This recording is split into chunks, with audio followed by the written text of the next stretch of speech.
तो स्टूडेंट्स आज हम करने वाले हैं section 114 BNS and that is of heart. तो ये पहला सेक्शन है हार्ट का।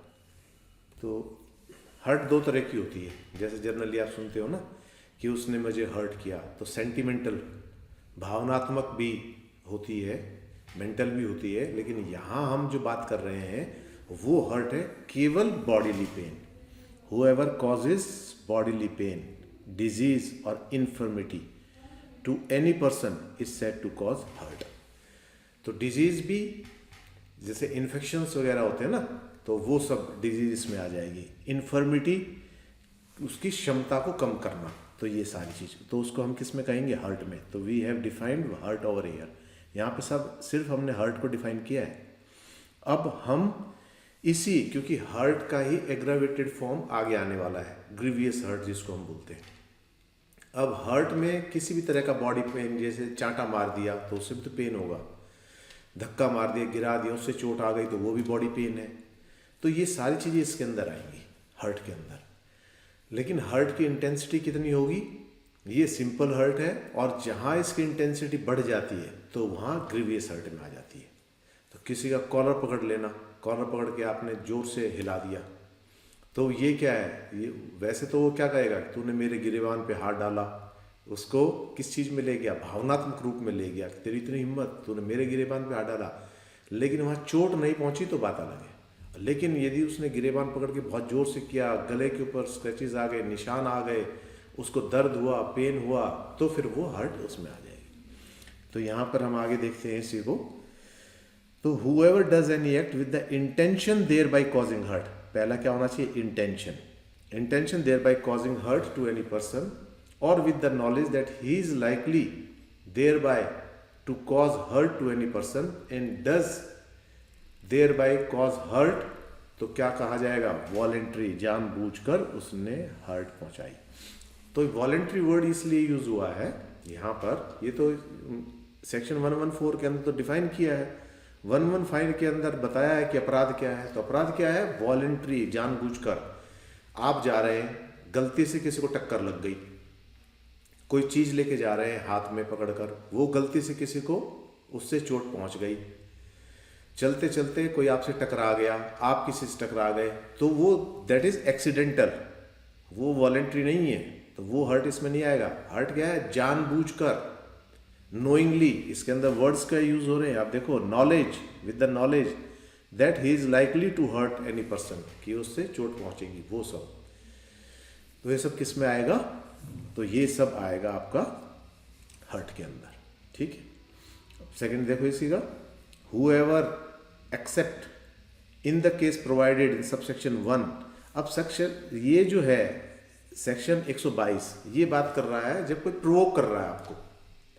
कई बार आप नहीं कहना चाह रहे कुछ भी ना, आप बिल्कुल शांति से बैठे हैं, लेकिन सामने वाला उकसाए जा रहा है कुछ ना कुछ, जिसको देसी में कहते हैं ना, उंगली करे जा रहा है, तो फिर आपका भी सब्र का बांध टूट ही जाता है आखिरकार, और फिर आप किसी को हर्ट पहुंचा देते हो। कोई ऐसी बात बोल देता है जो आपको चुभ जाती है, जो अप्रिय है, जो आप नहीं सुनना चाहते, वो सारी चीज़ें, तो वो किस में आ जाएगा? वो 122 के अंदर आ जाएगा। तो ये कह रहे हैं उसको छोड़कर शैल बी पनिश्ड, यदि वो है तो कितना? एक्सटेंड टू 1 ईयर, 1 साल तक की सजा और 10,000 रुपये तक का जुर्माना, या बोथ दोनों हो सकते हैं, ठीक है।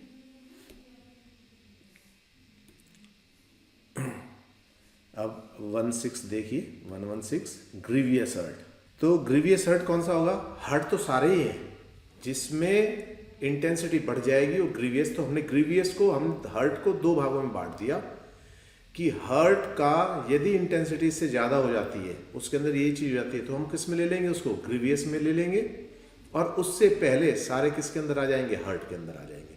तो इसके अंदर 8 तरह का ये इन्होंने दे रखा है, कौन कौन से पैरामीटर्स आएंगे। तो पहला है इमेस्कुलेशन।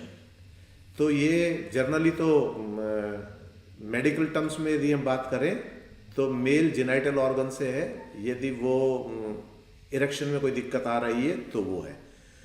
और यदि हम लॉ की टर्म में ले तो क्या है, हमारी सारी बॉडी जितनी भी है वो सारी किस पे काम कर रही है? मसल्स के ऊपर काम कर रही है, और मसल्स को इतना हर्ट पहुंचा दे कि वो मसल्स काम करना ही बंद कर दे। आपने देखा होगा बहुत ज़्यादा थक जाते हो तो आप के बस में काम करना नहीं रहता, क्योंकि मसल्स अपनी पावर को छोड़ देती हैं। तो वो किसी भी तरीके से, उसके बहुत सारे तरीके हो सकते हैं।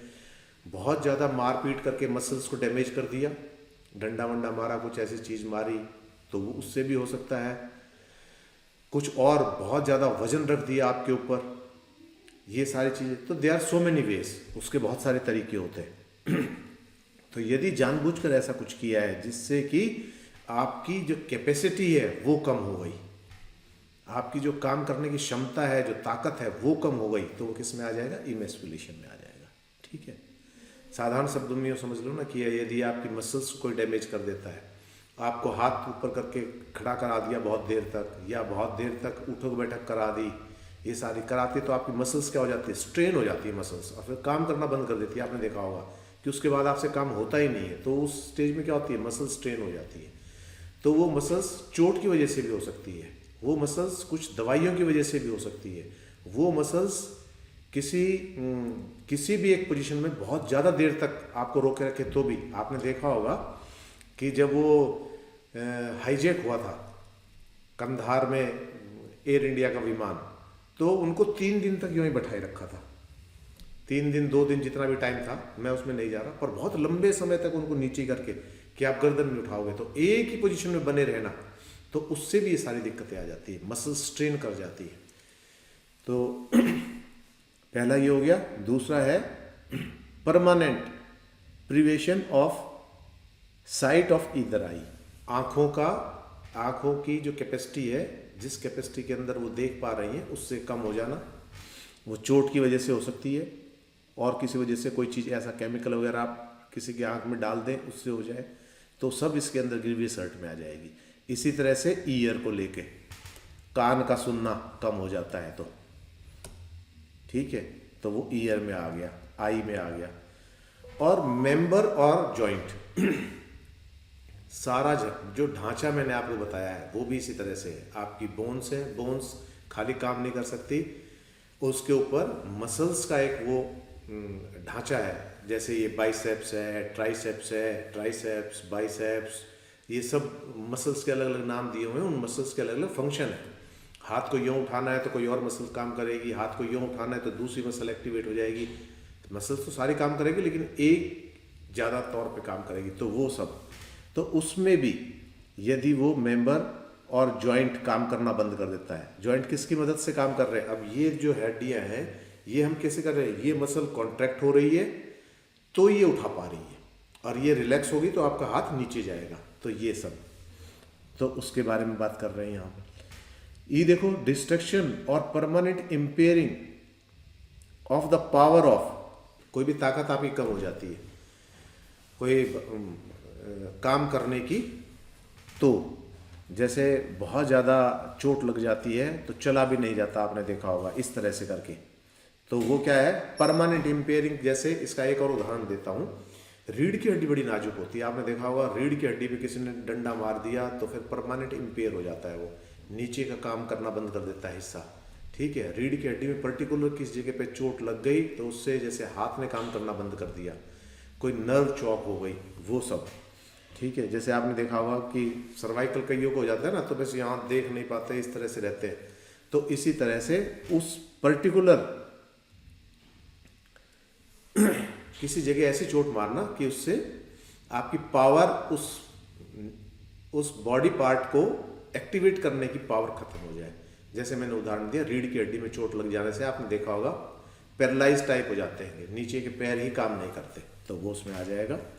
Permanent disfigure of head and face, सारी वैल्यू ही सुंदरता के लिए हम क्या करते हैं? सबसे ज़्यादा ध्यान हम किसका रखते हैं? चेहरे का रखते हैं। और यदि चेहरे पे कोई निशान आ जाए, चेहरे पर डिसफिगर कर दे कोई, तो इससे ज़्यादा गंभीर बात क्या होगी? तो हमें अपने आप पे ही घिन आने लगती है, अपने आप को ही शर्म आने लगती है, कहीं जाने में, कहीं इस तरह से कई बार रिएक्शन हो जाता है। कई बार, ये तो चलो बच्चों की बात है, एक बार मैं ही कहीं चला गया था और बहुत लंबे समय तक धूप में रहना पड़ा मुझे किसी काम के लिए, तो सनबर्न हो गया। तो जब मैंने अपने आप को देखा ना 2 दिन बाद आकर वहाँ से वापस, एक एक्सपीडिशन पे गए थे हम, माउंटेनियरिंग पर, बहुत तेज़ धूप थी, तो वहाँ हमें इस चीज़ का ध्यान नहीं था, लेकिन वापस आए तो खुद ही नहीं पहचान पाया, रंग इतना काला हो गया था, टैनिंग हो गई थी। तो वो तो खैर अलग बात है, लेकिन यहाँ पर क्या है, डिसफिगर मतलब आपके चेहरे की जो बनावट है उसी को खराब कर देना, चेहरा यूँ हो जाना, नाक टूट जाना, कोई स्कार इस तरह का बन जाए, परमानेंट निशान इस तरह का बन जाए, वो सब। ठीक है।